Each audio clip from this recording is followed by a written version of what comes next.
The alarm sounds after what looked like a full night of sleep, but your body feels far away.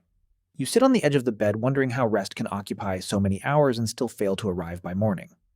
If you are among people who spend enough time in bed and still wake without energy, ask what this experience is responding to and what would make it more useful. That question opens a better conversation than another quick judgment about your personality. People sometimes reduce waking up tired to being lazy, unmotivated, or simply bad at mornings. That conclusion is too small to explain the experience. Time in bed and restorative sleep are not identical. Morning fatigue can reflect schedule sleep, quality stress environment, substances medication, breathing, or health factors. So character is a poor first explanation. The behavior can make sense without being ideal. And understanding its purpose does not excuse every consequence. There is no single cause behind waking up tired. Schedule sleep. Quality environment, substances, medication, breathing, stress, and health can matter in different combinations. Treat the possibilities as a reason to observe carefully, not as a way to diagnose yourself. Start with one possible mechanism. Waking from a deeper stage of sleep can create temporary grogginess known as sleep inertia. Hold this first explanation lightly and compare it with what your body choices and energy actually do.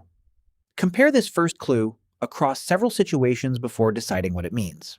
Watch how that looks in a workday. You sleep later on weekends, then Sunday night feels like a small time zone change.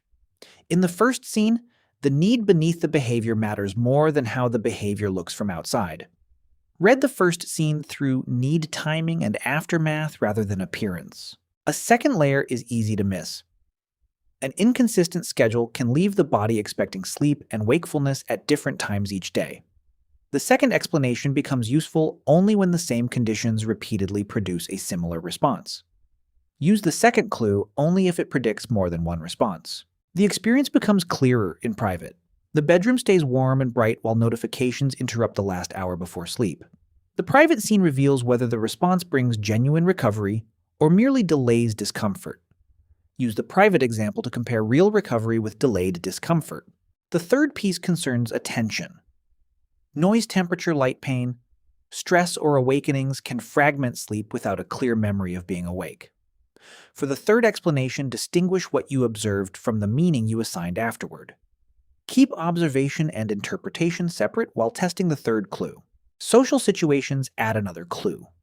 You rely on more caffeine to survive the morning, then carry that stimulation closer to the next night. The social scene shows what happens when belonging, visibility, or another person's expectations enter the equation. Let the social example reveal the extra weight of belonging and visibility.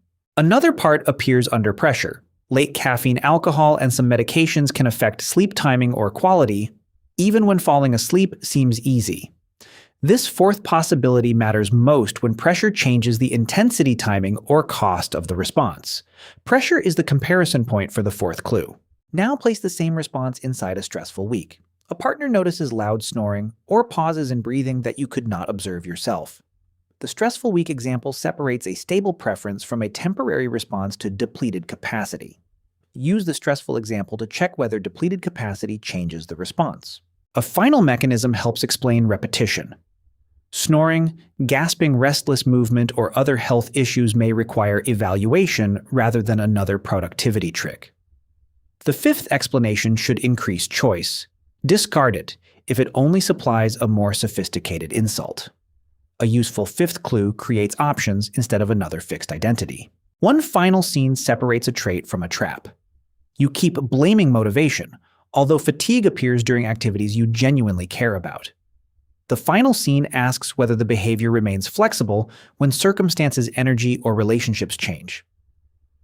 Let the final example test whether choice remains available as circumstances change. To make the morning fatigue pattern more precise, compare three conditions: a rested day, a depleted day, and a day spent with people who feel safe. Notice whether the response changes in speed, intensity, or cost. If it shifts with context, the context belongs in the explanation. That comparison prevents one difficult moment from becoming a permanent identity.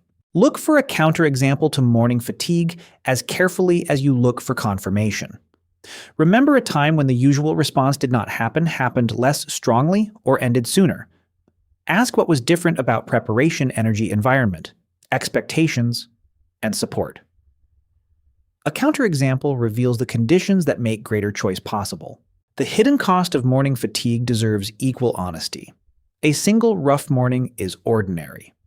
Persistent fatigue deserves attention when it affects driving work mood, safety, or daily functioning rather than being normalized indefinitely.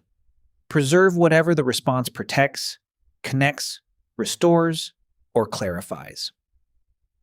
Change the portion, reducing freedom, straining trust, or moving you farther from what you value. Start by observing the pattern. Track sleep and wake times, awakenings, caffeine, alcohol, and morning energy briefly to look for patterns. A second step is practical. Keep the wake time reasonably consistent, and give the schedule time to settle rather than changing everything after one night. Third, make the change specific. Make the room dark, quiet, and comfortably cool, and reduce avoidable interruptions. Fourth, make the new response repeatable. Move caffeine earlier if it may affect sleep, and notice how alcohol changes the second half of the night.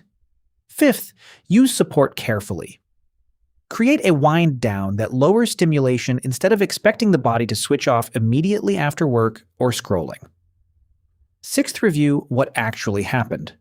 Use morning light and gentle movement to support alertness without treating exhaustion as a discipline contest. Finally, know when more support is needed.